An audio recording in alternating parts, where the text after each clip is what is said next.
J'ai cumulé 3 emplois pendant 4 années consécutives. Le bâtiment pendant la journée, jusqu'à ce que mes mains saignent à travers mes gants de travail. L'entrepôt la nuit, chargeant des camions jusqu'à ce que mon dos hurle de douleur. La livraison de repas le week-end, conduisant sous la pluie, la neige, quoi qu'il en coûte. Tout ça. Chaque heure épuisante n'avait qu'un seul but, payer les études de droit de ma fiancée, Bridget. Le jour où elle a réussi son examen du barreau, j'ai cru que nous y étions arrivés. J'ai vraiment cru que tout ce sacrifice en avait valu la peine. Mais ce soir-là, Bridget m'a regardé droit dans les yeux, son nouveau tailleur de créateur parfaitement repassé, ses ongles manucurés tambourinant sur la table du restaurant, et elle a prononcé les mots qui ont détruit tout ce en quoi je croyais. Ryan, j'ai besoin de quelqu'un de mon niveau maintenant. Ça n'allait jamais marcher à long terme. 4 ans de ma vie partis comme ça. Mais ce qui s'est passé 3 mois plus tard, alors que je livrais un repas à une vieille femme mourante? Cela a tout changé. Cette seule livraison m'a montré exactement quel était mon vrai niveau. Et il était bien au-dessus de tout ce que Bridget pourrait jamais atteindre. Je m'appelle Ryan Decker, et je vais vous raconter comment la perte de tout ce que je croyais vouloir m'a conduit à trouver quelque chose d'une valeur de 40 millions de dollars que ma mère m'a laissé avant de mourir en me donnant naissance. Mais plus important encore, je vais vous raconter comment j'ai appris que certaines personnes ne vous apprécient que pour ce que vous pouvez leur donner, tandis que d'autres remueraient ciel et terre pour s'assurer que l'on s'occupe de vous, même s'ils n'ont jamais l'occasion de vous rencontrer. J'avais 32 ans et je vivais dans un studio avec des taches d'humidité au plafond et un radiateur qui cliquetait toute la nuit. Toute ma vie avait été une question de survie, pas de vie. Ma mère, Maria, est morte le jour de ma naissance. Des complications pendant l'accouchement que personne n'avait vu venir. Mon père, Harold, m'a élevé seul, travaillant comme mécanicien, la graisse sous les ongles et l'amour dans le cœur.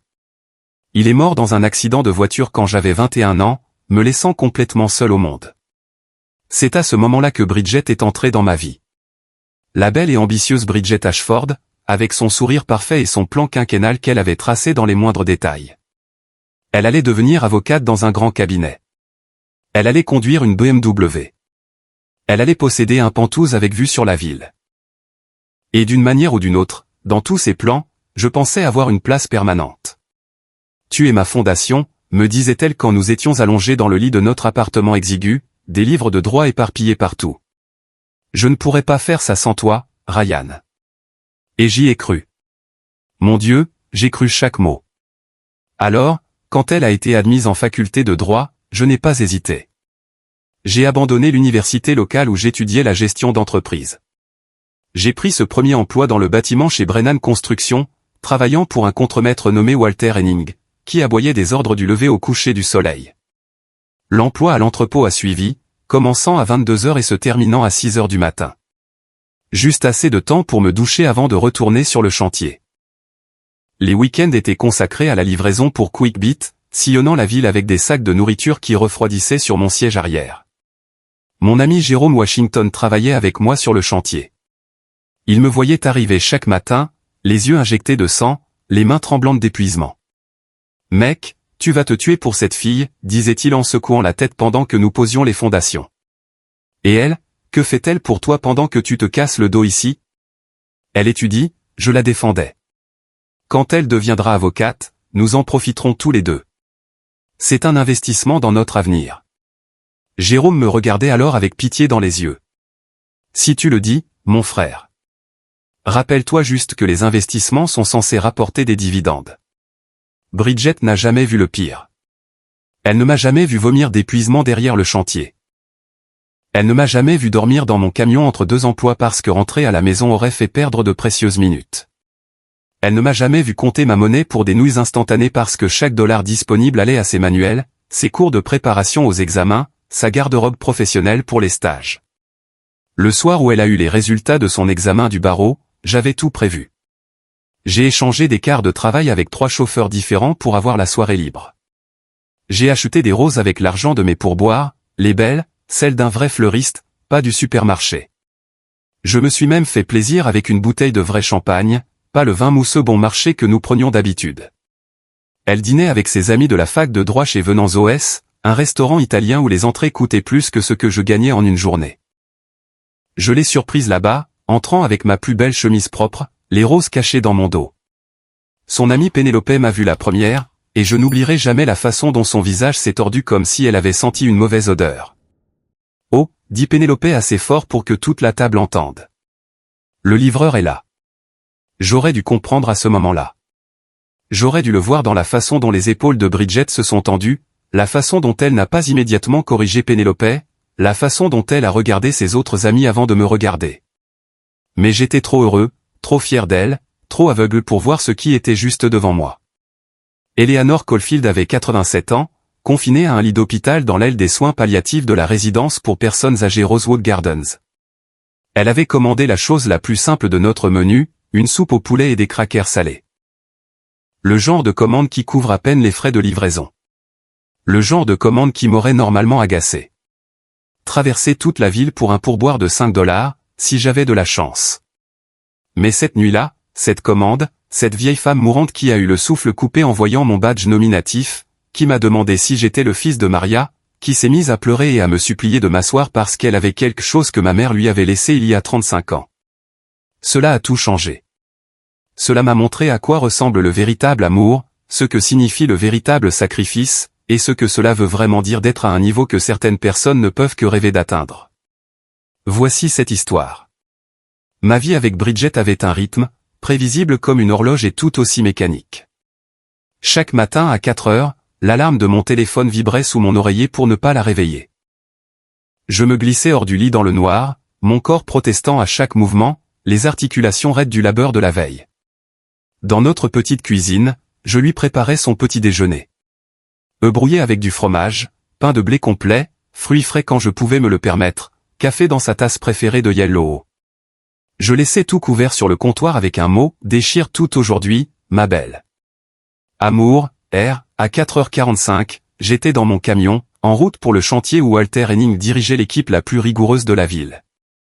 Walter avait 63 ans, bâti comme une armoire à glace, avec des mains qui pouvaient plier des barres d'armature et une voix qui pouvait faire tressaillir des hommes adultes. Mais il avait un faible pour moi. Probablement parce qu'il voyait quelque chose de familier dans mon désespoir. « Decker » criait-il quand je me traînais sur le site. « Tu as une mine de déterré. C'est quand la dernière fois que tu as dormi 8 heures ? Le sommeil, c'est pour les gens sans objectif, Walter, répondais-je en attrapant mon casque. Des objectifs ou une envie de mourir, marmonna-il. Mais il me donnait toujours les heures supplémentaires quand je les demandais. Le travail sur le chantier était brutal mais honnête. Nous construisions un nouvel hôpital pour enfants dans le sud de la ville, et parfois je pensais aux enfants qui y guériraient pendant que mes mains saignaient dans mes gants de travail. Mon coéquipier, Jérôme Washington, travaillait à mes côtés, partageant des histoires sur ses 2 enfants et sa femme Chenise, qui était institutrice.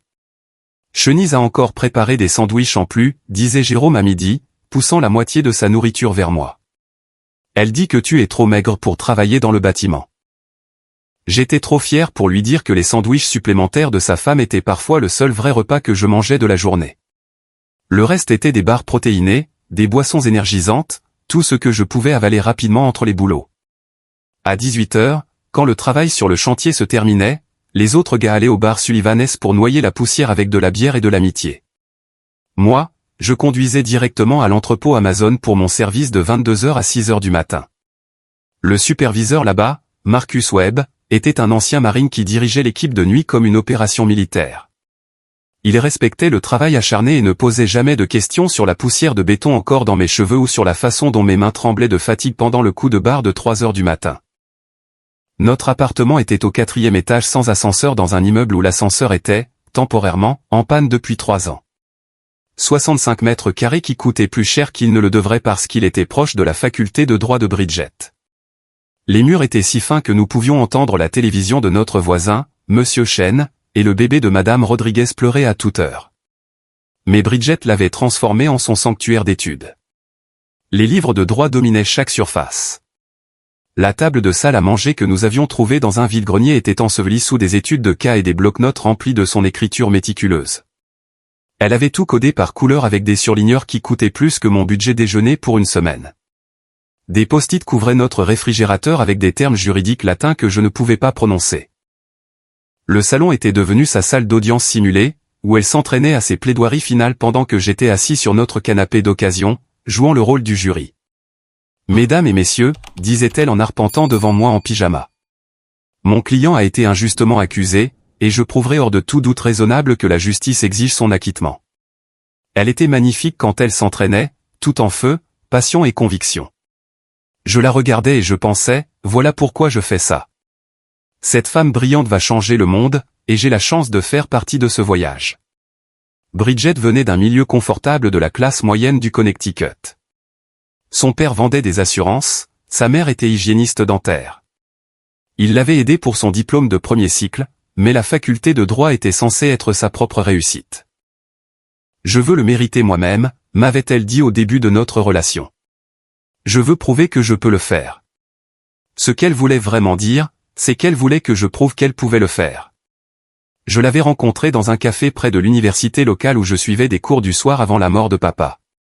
Elle lisait un manuel de sciences politiques, surlignant avec une telle intensité qu'elle avait déchiré la page. Je lui avais offert mon surligneur neuf, et elle m'avait souri comme si je lui avais donné de l'or. Mon héros, avait-elle dit, et j'étais conquis. Mon père, Harold, avait été tout mon monde après la mort de maman. Il ne s'est jamais remarié, n'a même jamais eu de rendez-vous à ma connaissance. Ta mère, c'était tout pour moi, disait-il dans les rares occasions où il buvait une bière et devenait sentimental. Certaines personnes n'ont qu'un seul grand amour, et Maria était le mien. Il avait travaillé au garage Paulson S Auto Repair pendant 20 ans, rentrant à la maison avec les doigts tachés en permanence et des histoires de carburateur et de problèmes de transmission. Nous vivions dans une maison de location de 2 chambres avec un toit qui fuyait et une chaudière qu'il fallait cajoler, mais c'était notre chez nous. Il m'a appris le travail acharné, à être présent même quand on n'en a pas envie, à prendre soin des gens qu'on aime. Ta mère serait si fière de toi, me disait-il quand je ramenais de bonnes notes ou que je l'aidais à réparer gratuitement la voiture d'un voisin. Elle était intelligente comme toi, toujours à lire, toujours à rêver d'améliorer les choses. Il ne m'a jamais dit qu'elle venait d'une famille riche. Jamais mentionné la fortune de la famille Blackwood ou l'héritage qui m'attendait. Peut-être qu'il pensait que me protéger de cette connaissance était une forme d'amour. Peut-être que c'en était une. Quand papa est mort, j'avais 21 ans et j'étais complètement démuni. Les frais d'obsèques ont anéanti ses économies et mon fonds pour l'université. Bridget se tenait à mes côtés au cimetière, me tenant la main pendant qu'on descendait son cercueil dans la terre à côté de la pierre tombale usée de maman. Je suis là, avait-elle murmuré. Tu n'es plus seul maintenant. Pendant 4 ans, j'ai cru à cette promesse. J'ai structuré toute mon existence autour de son succès. Quand elle étudiait jusqu'à 3 heures du matin, je lui préparais discrètement un café frais. Quand elle stressait pour les examens, je lui massais les épaules et lui disais qu'elle était brillante. Quand elle pleurait à cause de la pression, des camarades de classe compétitifs et des professeurs brutaux, je la tenais dans mes bras et lui promettais que tout cela en vaudrait la peine. Son groupe d'études se réunissait parfois dans notre appartement. Des gosses de riches nommés Preston, Gabriella et Thaddeus, qui se plaignaient de devoir choisir entre leur résidence d'été pendant que je leur servais des encas achetés avec l'argent de mes heures supplémentaires.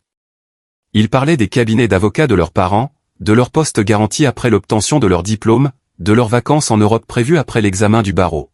« Et toi, Ryan ?» m'a demandé une fois Gabriella, la voix dégoulinante d'un faux intérêt. « Quels sont tes projets après que Bridget ait réussi le barreau ?» Il explore ses options, avait répondu rapidement Bridget avant que je puisse parler. Ryan a l'esprit d'entreprise. L'esprit d'entreprise. C'était son mot de code pour « inemployable » dans son nouveau monde. Mais j'avais eu des rêves, autrefois. Avant la mort de papa, j'étudiais la gestion d'entreprise avec le projet d'ouvrir mon propre garage automobile, qui offrirait des prix justes et apprendrait la mécanique aux jeunes du quartier. Je voulais l'appeler Harold S. Haven, en l'honneur de papa. Ses rêves ont été enterrés avec lui, remplacés par l'unique objectif de faire en sorte que Bridget termine ses études de droit. C'était ma vie, chantier, entrepôt, livraison, et on recommence. 7 jours sur 7, 4 années de suite, tout menant à ce moment dans le restaurant Venan's OS, où tout ce que j'avais construit s'est effondré autour de moi. Les résultats de l'examen du barreau sont arrivés un mardi de septembre. Il avait plu toute la journée, une de ces bruines froides et persistantes qui vous trempent jusqu'aux os et vous font mal partout. J'étais sur le chantier quand Bridget m'a envoyé un texto, les résultats sont là. J'ai réussi, suivi d'une série d'émojis de bouteilles de champagne. J'ai littéralement poussé un cri de joie en plein milieu de la coulée de béton. Jérôme m'a frappé dans le dos si fort que j'ai failli tomber. Même Walter Henning a esquissé un sourire, ce qui était aussi rare que de trouver des diamants dans sa gamelle. Ta copine a réussi, a demandé Walter, et quand j'ai hoché la tête, il a fait quelque chose d'inédit. Prends le reste de la journée, d'équerre. Payé. Tu l'as bien mérité. Je suis allé directement chez Marello S. Wynne, l'endroit chic du centre-ville où l'on vous regarde de travers si vous portez des bottes de travail. J'ai dépensé $200 pour une bouteille de champagne de France. De l'argent que j'avais secrètement économisé en sautant des déjeuners pendant 2 mois. La vendeuse l'a emballé dans du papier de soie comme si elle était en or, et je l'ai porté jusqu'à mon camion comme si je tenais un nouveau-né. Bridget avait texté qu'elle fêtait ça avec son groupe d'études chez Vincenzo S à 19h. Je suis d'abord rentré chez moi, j'ai pris une douche jusqu'à ce qu'il n'y ait plus d'eau chaude, essayant d'enlever la poussière de béton de mes cheveux. J'ai mis ma seule chemise correcte, la chemise bleue que j'avais portée aux funérailles de papa et que je n'avais pas touchée depuis. J'ai même essayé de me nettoyer sous les ongles avec une brosse, bien que les tâches de chantier soient à peu près permanentes à ce stade. Les roses ont coûté $60 de plus chez le fleuriste. Quelqu'un a des ennuis ou est amoureux, a dit la vieille dame derrière le comptoir avec un sourire entendu. Amoureux, lui ai-je dit. Ma fiancée vient de devenir avocate. Femme chanceuse, a-t-elle dit, ajoutant gratuitement du gypsophile au bouquet. Vincenzo S était le genre de restaurant avec un voiturier et un maître d'hôtel qui prononçait les noms des vins français sans bafouiller. Je n'y étais jamais entré auparavant, j'avais seulement livré de la nourriture à leur entrée de service quelquefois. Franchir la porte d'entrée, c'était comme entrer dans un autre univers, un univers avec des serviettes en tissu, plusieurs fourchettes et des conversations feutrées sur les portefeuilles d'action. J'ai immédiatement repéré la table de Bridget. Elle était au centre, menant la conversation, ses cheveux blonds relevés en ce chignon qu'elle ne faisait que pour les grandes occasions. Elle portait une nouvelle robe, noire et sophistiquée, rien à voir avec les robes d'été qu'elle portait lorsque nous faisions des pique-niques dans le parc au début de notre relation. Tout son groupe d'études était là. Preston Whitfield avec sa mâchoire de Kennedy et son rire de sénateur. Gabriella Morrison, qui avait été pistonnée au cabinet de son père. Thaddeus Blackburn, qui n'avait jamais travaillé un jour de sa vie. Et Penelope Sterling, qui regardait les gens comme moi comme si nous étions d'une espèce différente. Je me suis approché avec les roses derrière mon dos, le cœur battant de fierté et d'amour. Penelope m'a vu la première, son expression passant d'une conversation animée à quelque chose qui ressemblait à du dégoût, comme si un rat venait de traverser la pièce. Oh, dit-elle assez fort pour arrêter toute conversation. Le livreur est là. Les mots m'ont frappé comme un coup, mais ce qui a fait plus mal, c'est le silence qui a suivi. Personne ne l'a corrigé. Personne n'en a ri. Le visage de Bridget est passé par une série d'expressions, surprise, embarras, et enfin, résignation. Ryan, dit-elle, sans se lever, sans tendre la main vers moi. Je ne savais pas que tu venais. Je voulais te faire la surprise, dis-je en sortant les roses, essayant de sauver le moment. Félicitations, bébé. Tu l'as fait. Elle prit les roses comme si elles étaient contaminées, les posant rapidement sur une chaise vide. Merci. Tout le monde, vous connaissez Ryan. La table murmura des salutations sans établir de contact visuel. Preston a même regardé sa Rolex comme si j'avais interrompu quelque chose d'important. Je suis resté là, tenant ce champagne cher dans son emballage en papier de soie, me sentant comme un enfant qui s'était égaré dans une fête d'adultes. Il faut qu'on parle, dit soudain Bridget, dehors. Elle marcha devant moi, ses nouveaux talons claquant sur le sol en marbre. Les voituriers nous regardèrent passer, et je me demandais ce qu'ils voyaient. L'avocate et l'ouvrier, la réussite et son boulet. Dans le parking, sous la lueur jaune d'un éclairage coûteux, Bridget se tourna pour me faire face. La pluie avait cessé, mais l'air était encore lourd d'humidité. Elle croisa les bras, un geste que je reconnaissais comme sa façon de construire des murs. Ryan, nous devons discuter de notre avenir. Je sais que les choses vont changer maintenant, commençai-je, essayant de paraître compréhensif. Tu travailleras de longues heures au début, mais nous pouvons y arriver. Je peux ajuster mon emploi du temps et peut-être enfin retourner à l'université moi-même. Elle a ri, mais ce n'était pas un rire chaleureux. C'était le genre de rire qui blesse. Ryan, regarde-toi. Regarde-nous. Tu penses vraiment que ça allait marcher à long terme? Les mots n'avaient aucun sens au début. Mon cerveau refusait de les traiter. De quoi tu parles? On va se marier. On a des projets. Non, Ryan, tu avais des projets. J'avais des nécessités. Il y a une différence. La bouteille de champagne devint soudain incroyablement lourde dans mes mains. Des nécessités. Elle soupira comme si j'étais un élève lent qui ne pouvait pas comprendre un concept simple. J'avais besoin de soutien pendant mes études de droit. Tu me l'as fourni, et je t'en suis reconnaissante. Mais j'entre dans un monde différent maintenant. Les associés de cabinet d'avocats n'ont pas de mari qui livre de la nourriture. Les collaborateurs n'amènent pas d'ouvriers du bâtiment au gala du cabinet. Ce n'est pas personnel. C'est pratique. 4 ans, dis-je, la voix brisée. J'ai cumulé 3 emplois pendant 4 ans. Et c'était ton choix, répondit-elle, froide comme la pluie de septembre. Je ne t'ai jamais forcé à faire ça. Tu disais que tu m'aimais. Tu disais que j'étais ta fondation. On construit sur les fondations, Ryan. C'est à ça qu'elles servent. Elle retira la bague de fiançailles que j'avais mis 2 ans à économiser pour acheter, en faisant des heures supplémentaires, en vendant les outils de mon père, même sa montre. Le diamant était petit, mais il était vrai, et j'avais été si fier en la lui offrant. Garde-la, dit-elle en la pressant dans ma paume. Peut-être que tu pourras t'acheter quelque chose de bien. Puis elle se retourna et retourna vers le restaurant, vers sa nouvelle vie, vers les gens qui appartenaient à son monde. À la porte, elle s'arrêta et se retourna une dernière fois. J'ai besoin de quelqu'un de mon niveau maintenant, Ryan. Tu peux sûrement comprendre ça. La porte se referma derrière elle avec un doux sifflement d'hydraulique coûteuse. Je suis resté dans ce parking, tenant le champagne que je ne pouvais pas me permettre et la bague qu'elle ne voulait pas, regardant à travers les fenêtres alors qu'elle rejoignait sa table. Ils rirent tous de quelque chose que Preston avait dit, et Bridget sourit comme si elle venait d'être libérée de prison. Sa nouvelle BMW était garée à 3 places de mon camion déglingué. Elle l'avait achetée avec sa prime à la signature de Patterson, Grenier & Associates, où elle avait accepté un poste avec un salaire de départ plus élevé que ce que j'avais gagné au cours des 2 dernières années combinées. Le contraste entre nos véhicules disait tout de la distance qui nous séparait, un fossé que mon amour et mon sacrifice ne pourraient jamais combler. Je suis rentré chez moi en silence. Pas de radio, rien. Juste le son de mes essuie-glaces repoussant une nouvelle pluie. Le champagne était sur le siège passager, toujours dans son papier de soie, un monument à ma stupidité.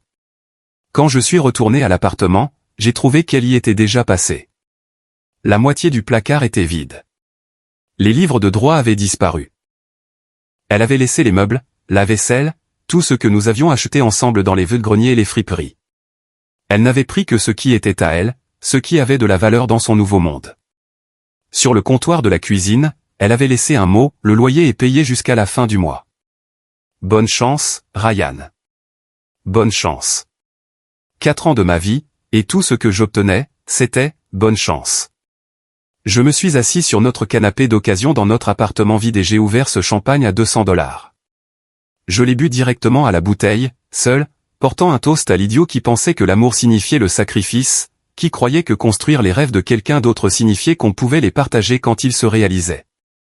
3 mois après le départ de Bridget, je n'étais plus que l'ombre de moi-même.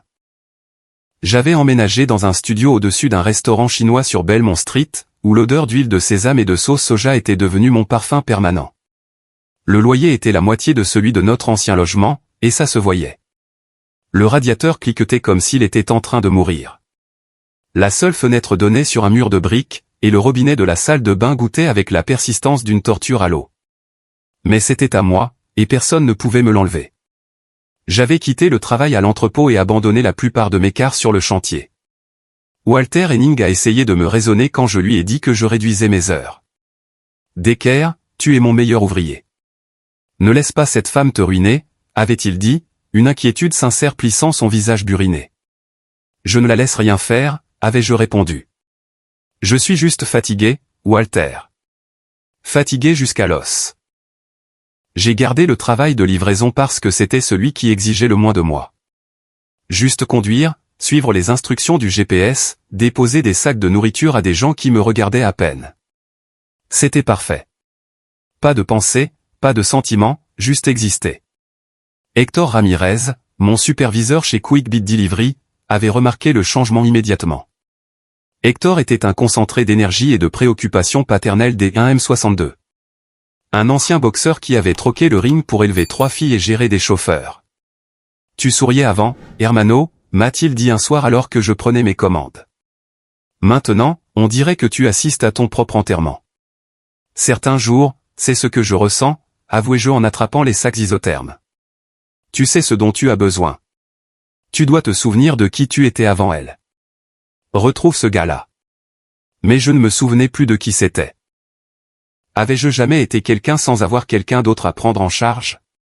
D'abord, papa avait besoin de moi après la mort de maman. Puis, après la mort de papa, Bridget avait besoin de moi. Du moins, c'est ce que je pensais. Maintenant, sans personne pour qui me sacrifier, je ne savais pas quoi faire de moi-même. Ce mardi soir de décembre, la commande est apparue sur mon téléphone.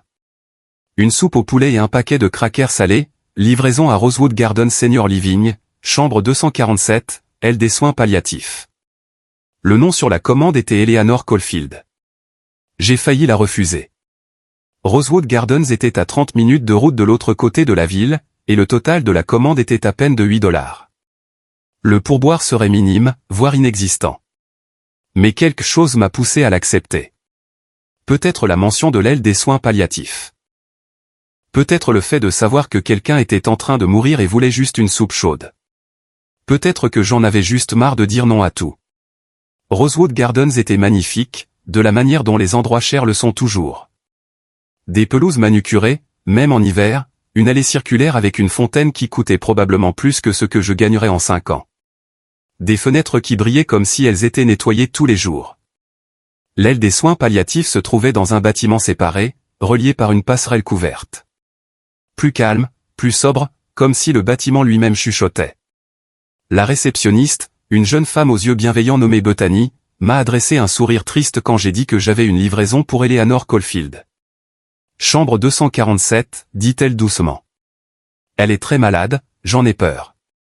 Si elle dort, laissez-la simplement sur sa table de nuit. Elle mange rarement, mais elle insiste pour commander de la soupe tous les quelques jours. Je pense qu'elle veut juste se sentir normale, vous savez. J'ai hoché la tête et me suis dirigé dans le couloir silencieux. Les portes des chambres que je passais étaient légèrement ouvertes, révélant des aperçus de chapitres finaux. Un vieil homme regardant un match de baseball sans leçon. Une femme tricotant malgré ses mains tremblantes. Un couple se tenant la main pendant que l'un dormait et que l'autre veillait. La chambre 247 était au bout du couloir. J'ai frappé doucement et j'ai entendu une voix faible mais claire dire « Entrez ». Eleanor Caulfield était redressée dans un lit d'hôpital qui semblait avaler sa petite silhouette. Elle ne devait pas peser plus de 40 kilos. Ses cheveux blancs étaient fins mais bien brossés, et elle portait une veste de lit lavande qui semblait tricotée à la main. Mais ses yeux étaient vifs, d'un bleu éclatant, et pleinement alertes malgré la perfusion de morphine attachée à son bras. Livraison du dîner, dis-je, essayant de paraître joyeux. Une soupe au poulet et des crackers. J'ai posé le sac sur sa table de nuit et me suis tourné pour partir, mais elle me fixait avec une intensité qui m'a fait m'arrêter. Ses yeux s'étaient écarquillés et sa main fine s'était portée à sa bouche. « Attendez, dit-elle, sa voix soudain plus forte. Votre badge? Comment vous appelez-vous? J'ai touché le badge en plastique de Quickbit sur ma chemise. Ryan. Ryan Decker. Le changement en elle fut immédiat et spectaculaire. Ses yeux se remplirent de larmes qui coulèrent sur ses joues parcheminées. Tout son corps se mit à trembler, et pendant un instant, j'ai cru qu'elle avait une urgence médicale. Êtes-vous le fils de Maria, Alta-TL? Maria Decker? Le son du nom de ma mère prononcé par cette étrangère m'a glacé. Personne ne m'avait dit son nom depuis des années. Même papa avait eu du mal à parler d'elle, l'appelant généralement « ta mère » quand il devait la mentionner. Maria était ma mère, dis-je lentement. Mais elle est morte quand je suis né. La connaissiez-vous? Eleanor se mit à sangloter pour de bon maintenant, tendant les 2 mains vers moi. Oh, mon cher garçon, asseyez-vous. S'il vous plaît, vous devez vous asseoir. Je vous cherche depuis 35 ans. Je me suis retrouvé à m'enfoncer dans le fauteuil visiteur à côté de son lit, le cœur battant à tout rompre. Vous me cherchiez? Pourquoi? J'étais son infirmière, dit Eleanor, s'emparant de mouchoirs. Eleanor Caulfield, bien que je m'appelais Eleanor Brennan à l'époque. J'étais jeune, juste 25 ans, et je travaillais à la maternité de l'hôpital Saint-Maries. Votre mère, elle savait que quelque chose n'allait pas. Elle pouvait le sentir. Le médecin n'arrêtait pas de dire que tout allait bien, mais Maria savait. Éléanore attrapa un verre d'eau avec des mains tremblantes, et je l'ai aidée à boire une gorgée. Elle continua, sa voix pressante comme si elle craignait de manquer de temps avant de pouvoir tout me dire. 2 jours avant votre naissance, Maria m'a prise à part. Elle était si belle, votre mère, avec des cheveux épais et sombres et ses yeux verts qui semblaient voir à travers vous. Elle a glissé une enveloppe dans mes mains et m'a fait jurer sur tout ce qu'il y a de plus sacré que si quelque chose lui arrivait, je la garderais en sécurité jusqu'à ce que vous soyez assez grand pour comprendre. Quel genre d'enveloppe? Ma voix sortit étranglée. Des documents juridiques, une lettre, et ceci. Éléanore se tourna vers le tiroir de sa table de nuit, fouillant avec des doigts arthritiques jusqu'à ce qu'elle en sorte une petite clé de coffre-fort sur une chaîne. Elle a dit que vous deviez avoir au moins 30 ans pour comprendre. Vous avez 32 ans maintenant, n'est-ce pas? Comment le saviez-vous? Parce que j'ai noté votre date de naissance. 18 décembre 1992 à 3h47 du matin. J'étais là, Ryan. Je vous ai tenu dans mes bras quand vous avez pris votre premier souffle pendant que votre mère prenait son dernier. La pièce tournait autour de moi. Cette femme avait été là au moment où mon existence avait coûté la sienne à ma mère. Elle avait été témoin du terrible échange qui avait défini toute ma vie. Votre père, Harold, il était anéanti, continua Éléanore. Il vous a tenu dans ses bras et a sangloté. Puis il a disparu. Il a quitté l'hôpital avec vous et n'est jamais revenu. A changé d'adresse, changé de numéro de téléphone. J'ai essayé de vous retrouver tous les deux pendant des années. J'ai engagé des détectives privés avec mon propre argent.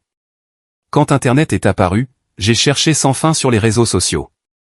Rien. Papa me protégeait, dis-je, la compréhension m'envahissant. De quelque chose ou de quelqu'un.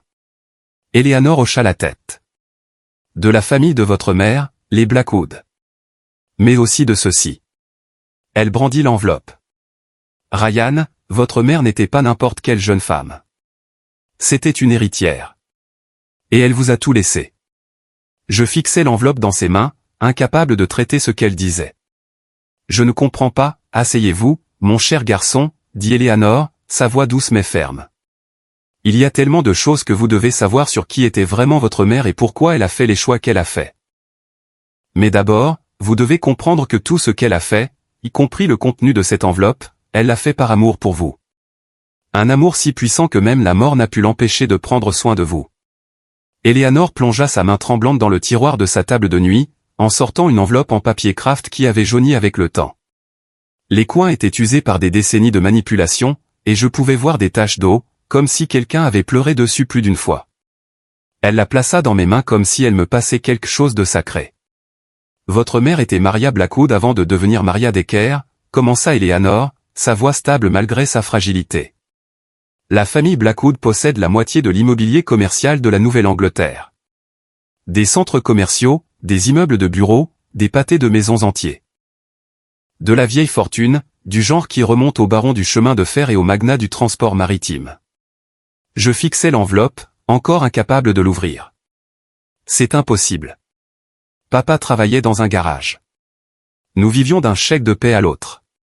Parce que votre père aimait assez votre mère pour la laisser choisir l'amour plutôt que l'argent, dit Éléanore. Harold travaillait au domaine des Blackwood comme mécanicien, s'occupant de leur collection de voitures anciennes. Maria avait 22 ans, tout juste revenue de l'université. Ils sont tombés amoureux, et quand Charles et Victoria Blackwood ont découvert que leur fille sortait avec un employé, ils lui ont donné un ultimatum. Elle s'arrêta pour reprendre son souffle, l'effort de parler l'épuisant clairement, mais ses yeux brûlaient d'urgence, comme si elle avait attendu trop longtemps pour raconter cette histoire et ne laisserait pas la mort l'en empêcher. Ils ont dit à Maria qu'elle pouvait avoir son héritage, son fonds en fiducie, sa place dans la société, ou qu'elle pouvait avoir Harold. Elle ne pouvait pas avoir les deux. Votre mère est sortie de ce manoir avec seulement les vêtements qu'elle portait et n'a jamais regardé en arrière. Mais vous avez dit qu'elle m'a tout laissé, dis-je, confus. Éléanore sourit, un sourire secret qui la fit paraître des décennies plus jeune. Maria était plus intelligente que ses parents ne le pensaient. Sa grand-mère, Isabelle Blackwood, avait laissé à Maria un fonds en fiducie distinct à sa mort. Il devait arriver à maturité lorsque Maria aurait 35 ans, complètement indépendant de l'argent de la famille. Charles et Victoria ne pouvaient pas y toucher. Maria le savait, mais elle ne leur a jamais dit. J'ai finalement ouvert l'enveloppe avec des doigts tremblants. À l'intérieur se trouvaient des documents juridiques, des papiers de banque et une lettre manuscrite sur du papier à lettres de couleur crème. L'entête indiquait « Maria Elizabeth Blackwood » en écriture élégante. « Lisez la lettre d'abord », insista Eleanor. « Le reste aura du sens après. » J'ai déplié la lettre, l'écriture de ma mère s'écoulant sur la page en une cursive soignée. « Mon très cher Ryan, si tu lis ceci, cela signifie que je n'ai pas survécu pour te tenir dans mes bras, te voir grandir, être la mère que je voulais désespérément être. J'écris ceci 2 jours avant ta naissance et, d'une manière ou d'une autre, je sais que je ne m'en sortirai pas. Appelle-ce à l'intuition d'une mère ou juste la profonde compréhension que mon corps m'a donnée. Mais je veux que tu saches que tu n'es pas responsable de ma mort. Tu es le plus grand cadeau que j'ai jamais pu offrir à ce monde. Ton père ne sait pas ce que je vais te dire, et il pourrait être en colère que j'ai gardé ce secret. Mais je voulais que nous construisions une vie basée sur l'amour, pas sur l'argent. Je voulais qu'il m'aime pour moi, pas pour ce que je pouvais fournir. Et il l'a fait. Oh, Ryan, comme il m'a aimé et comme je l'aime encore. Ma grand-mère Isabelle m'a laissé un fonds en fiducie d'une valeur de 8 millions de dollars, disponible lorsque j'aurai 35 ans. Comme je n'atteindrai pas cet âge, j'ai pris des dispositions avec des avocats pour qu'il te soit transféré et arrive à maturité lorsque tu auras 33 ans. D'ici là, avec un investissement approprié, il devrait valoir beaucoup plus. L'exécuteur testamentaire est Arthur Caulfield, le mari de la merveilleuse infirmière qui a promis de te remettre ceci. Ce sont de bonnes personnes, Ryan. Tu peux leur faire confiance. Mais il y a plus. J'ai investi secrètement en utilisant l'argent que j'ai économisé en donnant des cours particuliers et en vendant mes bijoux. J'ai acheté des actions dans des entreprises technologiques dont tout le monde dit qu'elles changeront le monde. Apple, Microsoft, Amazon. Elles sont toutes dans un portefeuille séparé, également à ton nom. Je ne sais pas ce qu'elles vaudront quand tu recevras ceci, mais je prie pour qu'elles te donnent la liberté que je veux que tu aies. Mes parents, tes grands-parents, sont des gens froids qui croient que l'argent les rend supérieurs aux autres. Ils m'ont dit que je trahissais ma lignée en épousant ton père. Ils ont dit que je regretterais d'avoir choisi l'amour plutôt que la sécurité. Ils avaient tort. La seule chose que je regrette, c'est de ne pas te voir devenir l'homme que je sais que tu seras. Ne laisse personne te dire que tu n'es pas assez, mon garçon chéri. Ni à cause de ton travail, ni à cause de ton compte en banque, ni à cause de ton nom de famille. Tu es le fils de Harold Decker, le meilleur homme que j'ai jamais connu, qui m'a assez aimé pour me laisser être moi-même. Et tu es le fils de Maria Blackwood Decker, qui t'a assez aimé pour s'assurer que tu n'aurais jamais à sacrifier tes rêves pour quelqu'un qui ne le mérite pas. Utilise cet argent pour vivre librement. Utilise-le pour suivre tes rêves. Utilise-le pour aimer sans peur. Et si jamais tu doutes de toi, souviens-toi que tu valais tout pour moi. Tu valais mon héritage, mon nom de famille, et même ma vie, et je ferai le même choix 1 millier de fois. Tout mon amour, maman. Je ne pouvais plus voir la lettre à travers mes larmes. Eleanor se pencha et prit ma main dans sa poigne parcheminée. Il y a plus, murmura-t-elle. Regarde le relevé de portefeuille. J'ai sorti un document daté du mois dernier. Mes yeux n'arrivaient pas à traiter les chiffres au début. Les 8 millions d'origine du fonds de ma grand-mère. L'argent investi que ma mère avait secrètement économisé. 40 ans d'intérêts composés et de croissance des actions. Les actions Apple seules, qu'elle avait achetées pour quelques centimes, valaient maintenant des millions. 43 millions de dollars, dit Eleanor doucement. La valeur actuelle est de 43 millions de dollars. Ryan, votre mère a transformé 8 millions en 43 millions parce qu'Arthur, mon défunt mari, était un conseiller financier brillant qui a traité le fonds de votre mère comme si c'était son propre enfant. Il est mort il y a 2 ans. Mais les avocats de Morrison, Krenke & Associates le gèrent depuis, attendant que vous le réclamiez. La pièce semblait basculer. Je me suis agrippé aux accoudoirs du fauteuil pour me stabiliser. Ça ne peut pas être réel. Il y a une dernière chose, dit Eleanor, attrapant un autre document. Vos grands-parents sont toujours en vie. Charles et Victoria Blackwood. Ils ont maintenant 80 ans et vivent dans le même manoir où votre mère a grandi à Winter. Charles a eu une crise cardiaque l'année dernière. D'après des amis communs, cela l'a changé. Ils n'ont pas d'autres enfants, Ryan. Maria était leur unique enfant. Ils vous cherchaient aussi. J'ai pensé aux mots de Bridget ce soir-là au restaurant. J'ai besoin de quelqu'un de mon niveau maintenant. Elle n'avait aucune idée de mon vrai niveau. L'ironie était si vive qu'elle aurait pu couper du verre. Pourquoi mon père ne m'a-t-il rien dit, demandai-je, la voix creuse. Eleanor me serra la main. Je pense que Harold vous protégeait de la douleur du rejet. Les Blackwood avaient si profondément blessé Maria. Peut-être pensait-il que si vous ne saviez jamais rien d'eux, ils ne pourraient pas vous blesser non plus. Ou peut-être voulait-il simplement que vous sachiez que vous étiez aimé pour qui vous êtes, pas pour ce que vous pourriez hériter. J'ai regardé la femme mourante qui avait gardé ce secret pendant 35 ans, qui m'avait cherché sans relâche, qui avait honoré une promesse faite à ma mère avec une loyauté inébranlable. Eleanor, pourquoi m'avez-vous cherché toutes ces années? Ses yeux se remplirent de nouvelles larmes. Parce que j'ai tenu la main de votre mère pendant qu'elle mourait, Ryan. Et avec son dernier souffle, elle m'a fait promettre que vous sauriez que vous étiez aimé. Elle m'a fait promettre que vous sauriez que vous valiez tout. Une promesse à une mère mourante et sacrée. Je ne pouvais pas affronter ma propre fin sans l'accomplir. La clé du coffre-fort pendait à ses doigts, captant la lumière de fin d'après-midi. Ceci est pour le coffre à la First National Bank du centre-ville. Les bijoux de votre mère y sont, y compris sa bague de fiançailles de votre père. Elle voulait que vous l'ayez pour quand vous trouveriez quelqu'un qui vous aimerait pour exactement qui vous êtes. J'ai pris la clé, sentant le poids de 35 ans de secret dans ma paume. Le pauvre livreur qui n'était pas assez bien pour une avocate fraîchement diplômée valait en fait plus que tout le cabinet d'avocats de Bridget. L'homme à qui on avait dit qu'il n'était pas à son niveau était si loin au-dessus qu'il aurait pu acheter l'immeuble où se trouvait son bureau. Les yeux d'Eleanor devenaient lourds. L'effort de raconter cette histoire l'épuisait clairement. Votre mère vous a aussi laissé autre chose dans ce coffre, murmura-t-elle. Des photos d'elle et de votre père, leur album de mariage. Elle voulait que vous voyiez à quel point ils étaient heureux, à quel point elle avait eu raison de choisir l'amour. Je suis resté assis dans mon camion devant Rosewood Gardens pendant 2 heures, incapable de conduire, incapable de bouger, incapable de réaliser que toute ma vie avait été construite sur une fondation dont je n'avais jamais soupçonné l'existence. L'enveloppe reposait sur le siège passager comme si elle pouvait s'évaporer si je détournais le regard. 43 millions de dollars. Ma mère m'avait aimé pour une valeur de 43 millions de dollars. Et je ne savais même pas que son nom de famille était Blackwood. Le lendemain matin, je suis entré dans la First National Bank, portant le même jean et la même chemise de travail que j'avais porté pour livrer la soupe d'Eleanor. Le directeur de la banque a failli appeler la sécurité quand j'ai demandé à accéder à un coffre-fort qui était resté intact pendant 35 ans. Mais quand je lui ai montré la clé et les documents juridiques, son attitude a complètement changé. Soudain, je n'étais plus un livreur. J'étais Monsieur Decker, monsieur. Et souhaiteriez-vous utiliser notre salon privé? À l'intérieur du coffre se trouvait la bague de fiançailles de ma mère, offerte par mon père, un simple solitaire en diamant qui valait plus en amour qu'en argent. Il y avait des photos de mes parents le jour de leur mariage, ma mère rayonnante dans une simple robe blanche, mon père la regardant comme si elle avait décroché la lune. Il y avait une photo de ma mère enceinte de moi, sa main sur son ventre, souriant directement à l'appareil photo avec une note au dos, « Tu es déjà si aimé, mon petit ».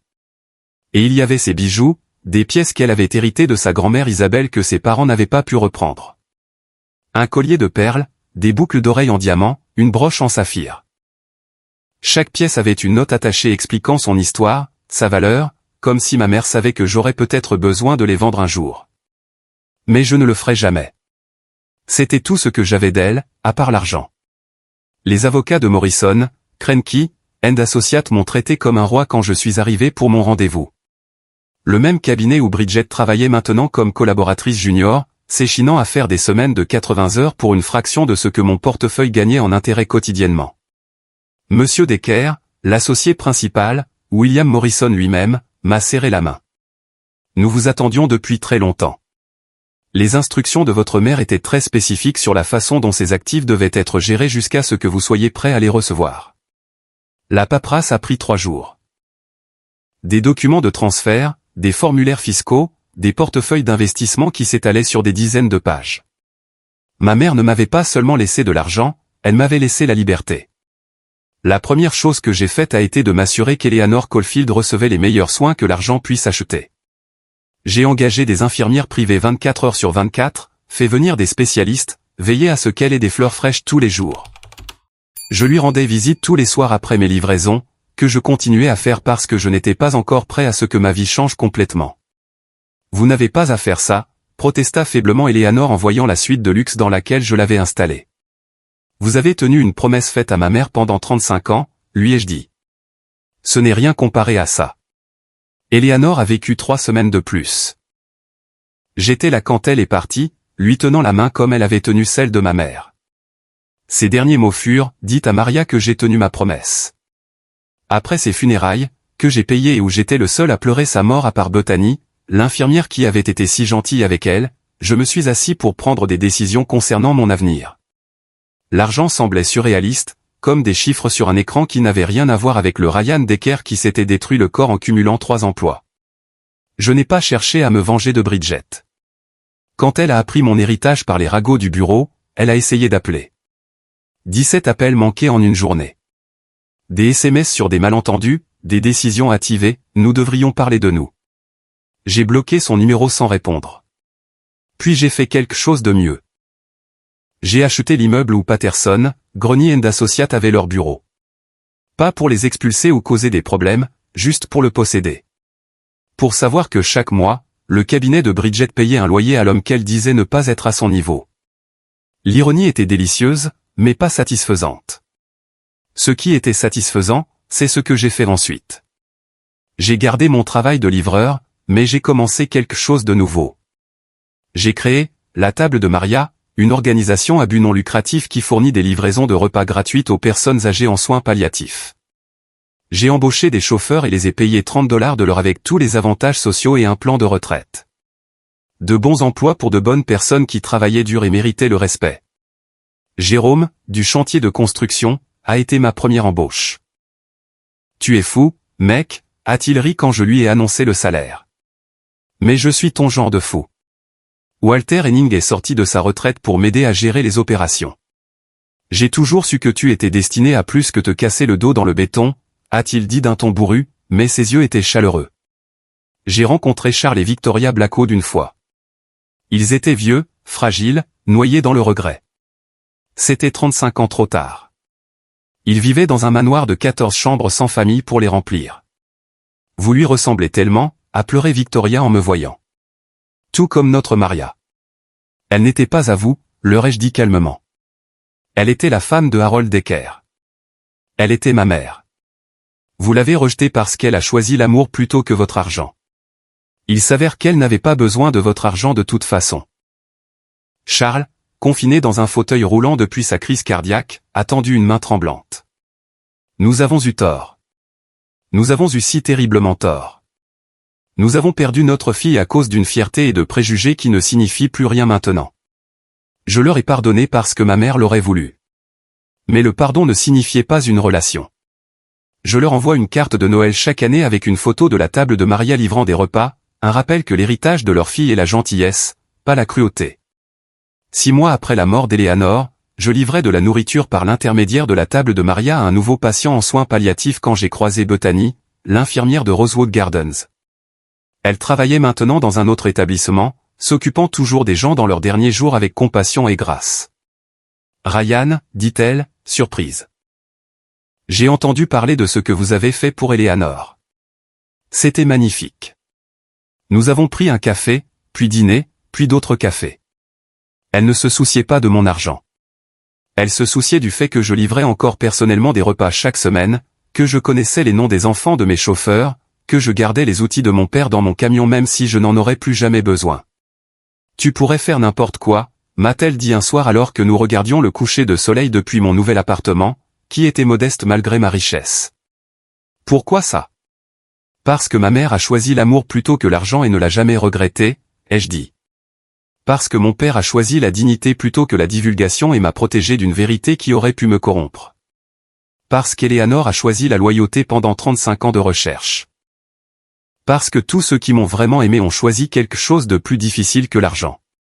Alors maintenant, je choisis d'utiliser l'argent pour rendre l'amour plus facile pour les autres. Bridget travaille toujours chez Patterson, Grenier & Associates. J'ai entendu dire qu'elle a récemment été promue associée senior. Elle sort maintenant avec un gestionnaire de fonds spéculatifs, quelqu'un de son niveau. J'espère qu'elle est heureuse. Je l'espère vraiment, parce que je comprends maintenant qu'elle m'a rendu service. Si elle ne m'avait pas quitté parce que je n'étais pas assez, je n'aurais jamais découvert que j'étais déjà tout. Je m'appelle Ryan Decker. Je suis le fils de Harold Decker, qui m'a appris que le travail a une dignité, et de Maria Blackwood Decker, qui m'a appris que l'amour vaut n'importe quel sacrifice. Je livre de la nourriture à des personnes mourantes parce que tout le monde mérite du réconfort dans ces derniers jours. J'ai 43 millions de dollars en banque et des mains calleuses dont je suis fier. On m'a dit que je n'étais pas au niveau de quelqu'un, et ils avaient raison. Je n'ai jamais été à leur niveau. J'étais au-dessus depuis le début. Certaines personnes mesurent la valeur en dollars et en diplômes, en titres et en trophées. Mais j'ai appris que la vraie valeur se mesure en promesses tenues, en amour donné librement et en l'intégrité de rester soi-même quand le monde vous dit que vous n'êtes pas assez. Ma mère le savait. Eleanor le savait. Et maintenant, enfin, moi aussi. La fortune que ma mère m'a laissée ne concernait pas vraiment l'argent. C'était la liberté de choisir qui aimer, comment vivre et ce qu'il fallait valoriser. Elle m'a donné la seule chose que ses parents ne lui ont jamais donnée, la certitude absolue que j'étais suffisant, exactement tel que je suis. Et ça vaut plus que 43 millions de dollars. Ça vaut tout. Si cette histoire vous a touché, si elle vous a rappelé que votre valeur ne se mesure pas aux normes des autres, alors s'il vous plaît, partagez-la avec quelqu'un qui a besoin de l'entendre. Laissez un commentaire ci-dessous sur une fois où quelqu'un vous a montré votre vraie valeur quand le monde disait que vous n'étiez pas assez. Et abonnez-vous à cette chaîne pour plus d'histoires sur des gens ordinaires découvrant des vérités extraordinaires sur eux-mêmes. Parce que tout le monde a une histoire qui mérite d'être racontée et que tout le monde vaut plus qu'il ne le pense.